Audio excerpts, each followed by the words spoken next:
समस्त को नमस्कार। मेडिकल टॉक शो आउ एक अध्याय को स्वागत करुछि मो आरजे कोटी। दर्शक बंधु आम बॉडी रे बहुत सारा हेल्थ रिलेटेड प्रॉब्लम थाए आउ जतबेले प्रॉब्लम हुए आमे भाबु गोटे बहुत बड़ रोग हो गला किंतु ता आगरु अनेक सिम्पटम्स देखै थाए जाहाकू कि आमे इग्नोर करि थाउ और सेही भलिया गोटे इग्नोरेंट टॉपिक होछि प्रोस्टेट। यस, मेन मानक क्षेत्र रे सेटा प्राय 50 वर्ष रु ऊर्ध्व बयस लोक मानक भितरे देखा जाए। जदि मु आपन को कहिबी बीपीएच एमती गोटे टर्म बहुत लोक जानि नथिबे, एनलार्ज प्रोस्टेट विषय रे जानि ही नथिबे। सर्वे रु जाना पड़ी कि 40% रु अधिका 60 वर्ष रु लोक मानक ए प्रॉब्लम देखा जाए जहाँ विषय आम केबे भी चर्चा करि न थाउ लाज पाई बोध होबे। चलंतु सेप्टेम्बर मंथ को आमे प्रोस्टेट हेल्थ मंथ विषय रे आमे चर्चा करूचे एवं से चर्चा पे आज आम सहित अछंती urologist head of department KIMS Bhubaneswar रु doctor Sumanta Mishra. Sir welcome to our show. Sir जमती मु कहली मेन मानकर गोटे प्रोस्टेट गोटे कैंसर बा प्रोस्टेट प्रॉब्लम गोटे केबे भी चर्चार विषय न थाए, तो ये जो बीपीएच टर्म टा सेटा एक्चुअली कोन? देखो बुझा गले एक्चुअली बीपीएच आउ प्रोस्टेट कैंसर जोटा आपन कहले दुटा अलग अलग जिंस। बीपीएच होची बेनाइन प्रोस्टेटिक हाइपरट्रॉफी बा बेनाइन प्रोस्टेटिक एनलार्जमेंट। सेथिरे प्रोस्टेट जोटा कि गोटे नॉर्मल ग्रंथि बा ग्लैंड थाए सब पुरुष मानकर थाए, सेटा बयस अनुसार किंबा कौनसी कारण जोगु सी ग्रोथ बढ़ी थाए तार सी किंतु कैंसर ही न थाए, तार नॉर्मल टू अधिक रेट रे बढ़ी सी तार सिम्पटम्स देखाए बा असुविधा क्रिएट करे जोटा को कि आमे बीपीएच बा बेनाइन प्रोस्टेटिक हाइपरट्रॉफी कहू। प्रोस्टेट कैंसर जदि सेही जगह रे तार कैंसर हुए ताले प्रोस्टेट कैंसर कहा जाए। जोटा आपण कहले जे बहुत कॉमनली आमे डिस्कस कर न थाउ काहे ना एटा होची गोटे ओल्ड एज रो डिजीज। ओल्ड एज रे जनरली आमे जेमति छुआ मानक बहुत केयर करू, ओल्ड एज रे इन जनरल सेति कि आमे केयर करूनो। आ ओल्ड एज लोक मानकर टेंडेंसी भी रहे छे सेमाने हां जहां भी होची सेटा गोटे वयस्कत असुविधा बोली नेग्लेक्ट कर दियंती, सेति पय सेटा को बहुत डिस्कस करे न जाय थाए। से ता माने जदि प्रोस्टेट बढ़ुची गोटे पुरुषंग भितरे लोक भाबंती कि मो प्रोस्टेट बढ़िला माने एटा कैंसर। एटा मो बहुत लोकंठ सुनिछि कमन, आपण भी सुनिथिबे एज डॉक्टर। लोक आसंती किंतु सेटा गोटे मिथ जोटा कि लोक भाबन जे प्रोस्टेट बढ़िला माने कैंसर। प्रोस्टेट बढ़िले से बेनाइन प्रोस्टेटिक हाइपरट्रॉफी बीपीएच हुए जोटा तार अलगा रोग, आउ प्रोस्टेट कैंसर जदि हुए से तार अलगा रोग। सबु बेले एमति नुह जे बीपीएच अछि जदि आपण प्रोस्टेट बढ़ी जदि कैंसर हबो, आउ सबु बेले एमति नुह जे प्रोस्टेट कैंसर अछि जोटा कि से बढ़िबो आउ सिम्पटम भी करबो। बहुत टाइम रे प्रोस्टेट कैंसर बिना सिम्पटम रे भी बहुत लेट रे धरा पड़ि थाए। से ताले सिंधि किछि पर्टिकुलर कॉज में चर्चा जदि करबा सिंधि पर्टिकुलर कॉज अछि कि कॉज आमे देखिबा गले बीपीएच रो मुख्य कॉज जोटा होउछि कि हमर हार्मोन जोटा हमर मेल हार्मोन बा टेस्टोस्टेरोन कहउछन्ती तार गोटे डेरिवेटिव होउछि डाइहाइड्रो टेस्टोस्टेरोन डीएसटी। तो सेटार हमर जेमति बयस बढ़िले तार परिमाणटा बढ़ी थाए, आउ पुरुष मानकर जेमति बयस बढ़िले टेस्टोस्टेरोन कमी थाए से टाइम रे इस्ट्रोजन रो अमाउंट भी बढ़ी थाए। तो एई दुईटा जते बेले बढ़े बयस हिसाब रे तो सेटा प्रोस्टेट रो ग्रोथ को बढ़िवाटा को बहुत रैपिडली कर दिए। तो सेति पय से 50 वर्ष पर स्पीड रे बढ़े आउ अधिक जते बेले बढ़े से तार सिम्पटम देखाए सब असुविधा क्रिएट करे। सिम्पटम्स कहले कोन से हां सिम्पटम होची सेटा होची जानिबा दरकार बहुत इंपोर्टेंट काइना जोटा को हमें रेगुलरली जे बयस पई असुविधा होची बोले हम नेग्लेक्ट कर बहुत लोक भाबंती एटा बयस जनित बस सेही जिंसटा को हमको अवॉइड करिवार अछि। कोन सिम्पटम जेमति कि आपण देखिबा गले एटा जेमति आपण देखिबे जदी एटा परिसरा रास्ता परिसरा थळी रो रास्ता बाहर छ एटा होची प्रोस्टेट। तो एटा जतले बढ़ी के एमती ग्रोथ हो जाए तो सेही परिसरा रास्ताटा को से टाइट कर दिए। तो परिसरा रास्ता जतले ब्लॉक हो जाए आपनकर सब सिम्पटम ता पय हुए। तो कोन होय आपण परिसरा धीरे धीरे हबो जोटा आपण परिसरा बहुत आगे भल स्पीड रे पड़थला सेटा स्पीड रे पड़िबोनी गोड़ पाखरे पड़िबो। आपण परिसरा करबा को जोर लगाबा पड़िबो, कुंथै की परिसरा करूचंती परिसरा बारंबार लागिबो काइना परिसरा आपनकर कंप्लीट क्लियर हबनी। आपण परिसरा करिके आसला पर लागिबो जे ना ना मते पूरा क्लियर हलानी, पेटर किछि परिसरा रहि जाउची, तळी पेट फुली के रहला पर लागिबो। ए सब समस्या हुए बहुत केस रे जदी आपको ए स्टेज रे हमें डायग्नोस करू पेशेंट आसंती तो तांको ट्रीटमेंट इजी हुए, किंतु जदी डिले कर दियंती ताले सेथरे बहुत बड़ा कॉम्प्लिकेशन भी हो जाए। कहीं जमती कि आपनकर जोटा कि पोस्ट वॉइड रेसिड्यूम परिस्रा करि सारला परे जो परिस्राटा रहे आम भितरे तो सेटा धीरे धीरे बढ़ी बढ़ी जाए कहीं आप क्लीयर हो पारे। तो सेही परिस्रा रहिबा फଳରେ परिस्रा थळीर कैपेसिटी बढ़े आउ गोटे टाइम पर सी आउ प्रेस करके जो यूरिन टाକୁ बाहर कर सेही कैपेसिटी आउ तार रहेनी परिस्रा स्टोर होकर रहिले से बारंबार से इन्फेक्शन हुए जो ओल्ड एज रे बारंबार यूरिन इन्फेक्शन होउची लोकन सेटार गोटे मुख्य कारण प्रोस्टेट ता सहित स्टोर्ड यूरिन रे आपनकर स्टोन हेबार संभावना रहे स्टोर्ड यूरिन रहिले आपनकर सेथिरे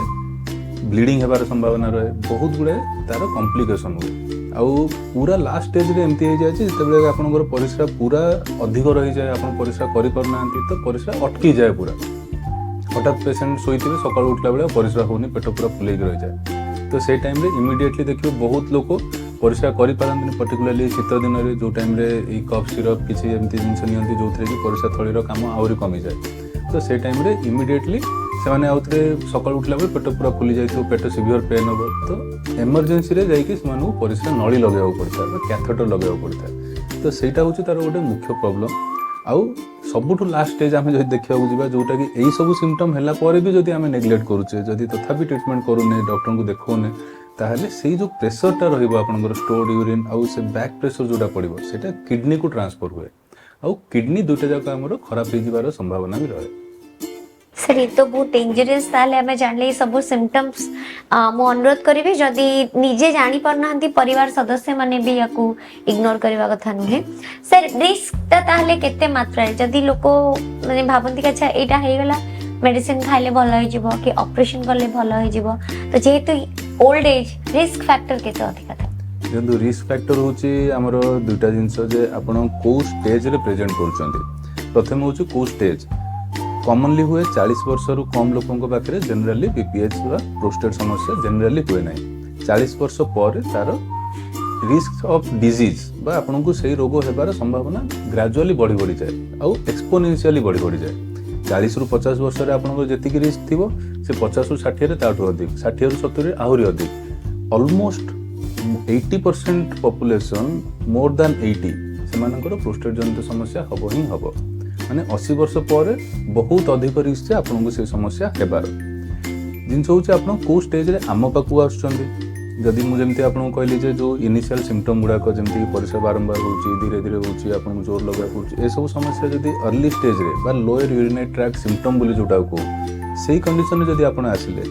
सेते बेले आउ अलगा किछि सिस्टम जदि आपनकर खराब हेइनी ब्लडर कैपेसिटी भलो अछि तो से टाइम रे आमे इनिशियली तांको मेडिसिन रे ट्रीटमेंट हो किंबा लाइफस्टाइल रे चेंज करू जेमति कि एई डिजीज हेबा पई बीपीएच हेबा पई गोटे मुख्य कारण होची ओबेसिटी मेदबहुलता ता सहित डायबिटीज आपन ब्लड प्रेशर अछि तो ए सब जिंस सेडेंटरी लाइफ माने आपन जो बहुत एक्टिव न थांती जनरली ओल्ड एज रे 50 पर लोक माने सेडेंटरी हे जानती तो से सब गुडा जो कॉज रहउची से गुडा लाइफस्टाइल चेंज करू किछि हमें ता सहित किछि मेडिसिन दिया जाए जदि इनिशियल स्टेज रे अछंती ताले बहुत केस रे देखा जाय जे मेडिसिन रे कंट्रोल हो जाए तो मेडिसिन कौन करे गोटे तो प्रोस्टेट साइज को भी कम करे और ता सहित जो परिस्रा रास्ता ताकू भी खोला करके रखे तो आपन को परिस्रा भल रे हुए जो स्टोर यूरिन सेटा स्टोर होई कि रहेनी तो सब समस्या समाधान हुए किंतु तार भी किछि प्रॉब्लम अछि जदि आपन हायर स्टेज रे आसिले ऑलरेडी आपन को ब्लडर रो कैपेसिटी खराब हे सरलानी ऑलरेडी आपन को किडनी ऊपर प्रेशर पड़ी सरलानी किंबा स्टोन हो सारा तो ये सब जिनिस जेकोसी कॉम्प्लिकेशन जदि आपन को होची किंबा आपन परिस्रा अटकी जाइए कैथेटर लगे आसिले तो से सब समस्या जनरली मेडिसिन रो बहुत बेनिफिट मिले ना सर जल्दी कहले मेडिसिन कथा जदि मेडिसिन खाइबे सारा जीवन कोन खाइबा को पड़िबो कि ना सेमती किछि एटा गोटे बहुत इंपोर्टेंट डाउट तार